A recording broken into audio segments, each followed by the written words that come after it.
Hello students, मैं Sajid sir. आज हम लोग क्लास 7 उर्दू बुक का चैप्टर 8 छिद्दू पढ़ेंगे। तो चलिए शुरू करते हैं। एक छोटा सा लड़का था, उसका नाम था छिद्दू। उस लड़के की ये आदत थी कि जब किसी को कोई काम करते दिखता तो झट कहता, मैं भी यही करूँगा, मैं भी। बस दिन भर यही मैं भी करता रहता था। कभी खिड़की में से देखता कि कोई सड़क पर घोड़े पर सवार जा रहा है तो कहता, मैं भी सवार हूँगा। बाग में खेलने जाता और झाड़ी में से कोई चिड़िया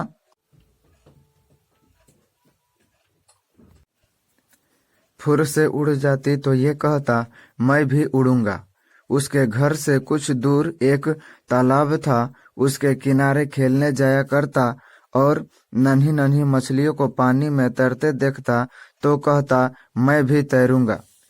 एक दिन ऐसा हुआ कि उसके माँ बाप कहीं बाहर गए। बहन किसी काम से खेत पर गई थी। ये घर में बिल्कुल अकेला था। एक घोड़ा सफेद जैसे बुर्राक उसके सामने आकर खड़ा हो गया। घोड़े पर एक सुनहरा खूबसूरत जैन कसा हुआ था। घोड़ा कुछ देर तो गर्दन झुकाए खड़ा रहा, फिर अपने दोनों अगले पांव मोड़कर घुटनों के बल झुक गया और छिद्दू से कहा कि आओ बैठ जाओ। फिर क्या पूछना था, छिद्दू तो मारे खुशी से फूले न समाता था। झट कूद कर सुनहरे जैन पर बैठ गया और लगा चिल्लाने कि मैं तो घोड़े पर सवार हो गया, मैं तो घोड़े पर सवार हो गया। बाहर खेत की मेंढ पर छिद्दू की बहन मिन्नी बैठी थी। उसने भाई को घोड़े पर सवार देखा तो चिल्ला उठी, अरे छिद्दू छिद्दू किधर चले। छिद्दू बोला, हम तो दुनिया देखने जाते हैं। ये कहकर उसने घोड़े के एक चाबुक रसीद किया और घोड़ा ऐसा उड़ा जैसे हवा जाती है। पहले तो एक बड़ा सा मैदान पड़ा, उस पर घोड़ा सरपट दौड़ता हुआ निकल गया। फिर एक बहुत ऊंचे पहाड़ पर चढ़ा और दूसरी तरफ से उतरकर एक घने जंगल में पहुंचा। जंगल खत्म हुआ तो हरे हरे खेत आए। हर तरफ खेती लहलहा रही थी और लाल नीले फूल खिले हुए थे। खेतों से निकले तो फिर एक जंगल आया। उसके पेड़ सब बहुत छोटे छोटे थे और ऐसे घने कि उसमें से गुजरना मुश्किल था, मगर उस घोड़े के सामने सब कुछ आसान था। उसे भी तय कर लिया। फिर एक रेत की दीवार आई। घोड़ा इस पर भी चढ़ा, मगर पांव धस धस जाते थे, इसलिए तेजी जरा कम हो गई। रेत की दीवार खूब चौड़ी थी। ऊपर पहुंचे तो देखा कि नीचे समंदर लहरें मार रहा है। जहां तक नजर जाती है पानी ही पानी था, सब नीला ही नीला। घोड़े ने कहा, अब मुझसे नहीं चला जाता, मैं आगे नहीं जा सकता, बस अब उतरो मियाँ छिद्दू। छिद्दू ने कहा, वाह, मैं तो और आगे चलूंगा, और आगे और आगे। ये सुनकर घोड़ा इस जोर से उछला कि मियाँ छिद्दू धड़ाम से आगे आन पड़े और रेत की दीवार पर से ऐसा लुढ़के कि सीधे समंदर में गिर कर डुबकियां खाने लगे। एक लाल सुनहरी मछली जल्दी जल्दी तैर के ऊपर आई और उसकी टांगों के बीच में आकर ठहर गई। छिद्दू को जरा सहारा मिला तो उन्होंने अपना बदन ऊपर को उठाया और कहा, आहा, मैं तो फिर सवारी करूंगा। मछली बोली, नहीं मियाँ, सवारी नहीं करोगे, तैरोगे। हाँ हाँ, तैरूंगा, ये तो और भी अच्छा है। अब उस मछली के सहारे छिद्दू मियाँ ने समंदर में तैरना शुरू किया। चारों तरफ से नन्ही नन्ही चमकती हुई मछलियां आ आकर जमा होने लगी। छिद्दू को तैरता देखकर उन्होंने हंसना और नाचना शुरू किया। उधर से दरियाई चिड़ियों ने एक तो दूसरे से चिल्ला चिल्ला कर कहना शुरू किया, अरे जरा देखो तो, जरा देखो तो, छिद्दू किस मजे से तैर रहा है। तैरते तैरते जब दूर निकल गए तो एक जहाज मिला, जहां पर छिद्दू का बाप था। चारों तरफ छिद्दू को देखता और हर एक से पूछता था, भाई तुम्हें तो दिखाई दिया हमारा छिद्दू। छिदू ने जो बाप की आवाज सुनी तो चुपके से मछली से कहा, अरे गोता लगाओ जल्दी से गोता, नहीं तो वो देख लेंगे।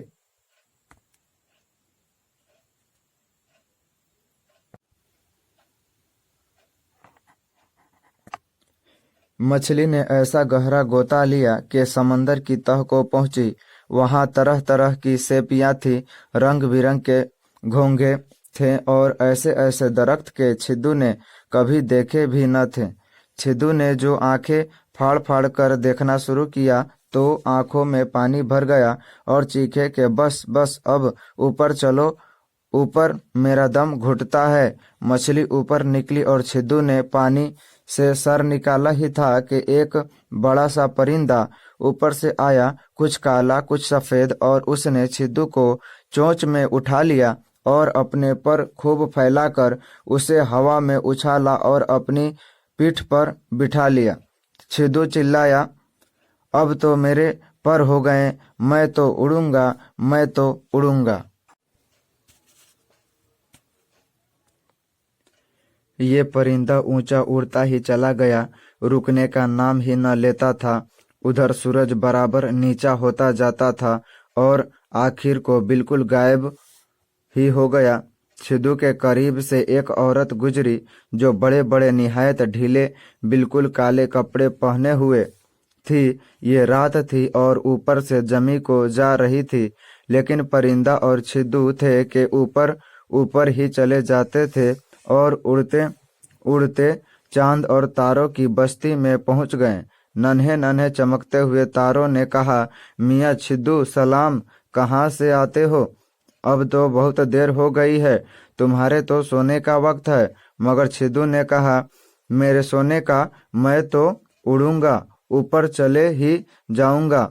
ऊपर मैं तो आसमान के अंदर जाऊंगा और देखूंगा कि ये सूरज दूसरी तरफ से कैसे निकलता है। सितारे खूब खिलखिलाकर हंसे, ऐसे कि ये झिलमिल झिलमिल कर रहे हों।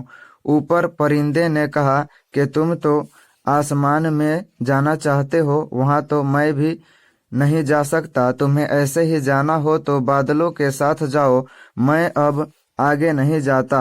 अच्छा, तो मैं बादलों के साथ जाऊंगा, चलो मुझे बादलों के पास ले चलो, बस चलो, जल्दी चलो चलो। परिंदे ने अपना रुख मोड़ा, सीधे हाथ की तरफ से कुछ बादल आ रहे थे, उनकी तरफ चला। उसे देखकर एक काला काला बादल भी उसकी तरफ लपका और करीब आकर छिद्दू को गोद में ले लिया।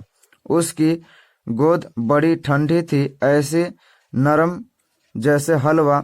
बादल छिद्दू को लेकर जो चला तो छिद्दू को ऐसा लगा कि जैसे उसके गालों पर दो बूंदें गिरी, दो बड़ी बड़ी गरम गरम बूंदें। छिद्दू कुछ उदास सा हो गया और कहने लगा, ये तो ऐसे मालूम होते हैं जैसे मेरी माँ के आंसू हों। बादल ने बताया कि हाँ बेटा, तेरी माँ के आंसू हैं। वो तुझे ढूंढते ढूंढते थक गई थी और एक जगह बैठी रो रही थी कि मैं पास से गुजरा तो मैं ये दो आंसू साथ लेता आया। अब उदास मत हो, उन्हें पोंछ डालो, हम बस अब आसमान पहुंचते ही हैं। मुंह हाथ खूब साफ होने चाहिए, वहां फरिश्तों का पहरा है, गंदे आदमी को अंदर नहीं आने देते। ये बातें सुनकर छिद्दू ने रोना शुरू किया और इतना रोया कि हिचकी बंध गई। वो बादल से सिसक सिसक कर कहने लगा, नहीं, मैं आसमान में अब नहीं जाऊंगा, मैं अब सूरज को भी नहीं देखूंगा, मुझे अब कुछ दरकार नहीं, मुझे तो घर ले चलो, मैं अपनी माँ के पास जाऊंगा बस। छिद्दू ने ये कहा ही था कि बादल बड़ी तेजी से नीचे को चला।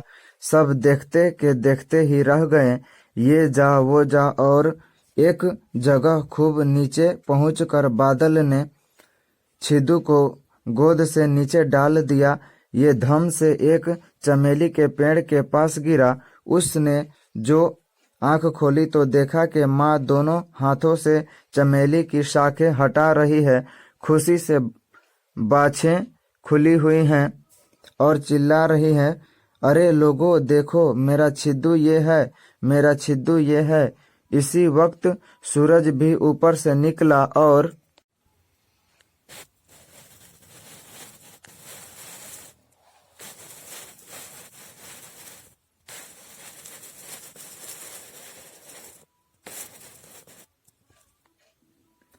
चमेली की टहनियों में से झांक कर उसने छिद्दू का मुंह देखा और कुछ इस तरह मुस्कुराया कि उसका सारा चौड़ा चकला चेहरा इस मुस्कुराहट से दमकने लगा। तो यहाँ पे ये स्टोरी खत्म होता है। इस स्टोरी को लिखने वाले थे डॉक्टर जाकिर हुसैन। अगले वीडियो में हम लोग question answer fill in the blanks मानी अल्फाज जो भी हैं उनको करेंगे। Thanks for watching.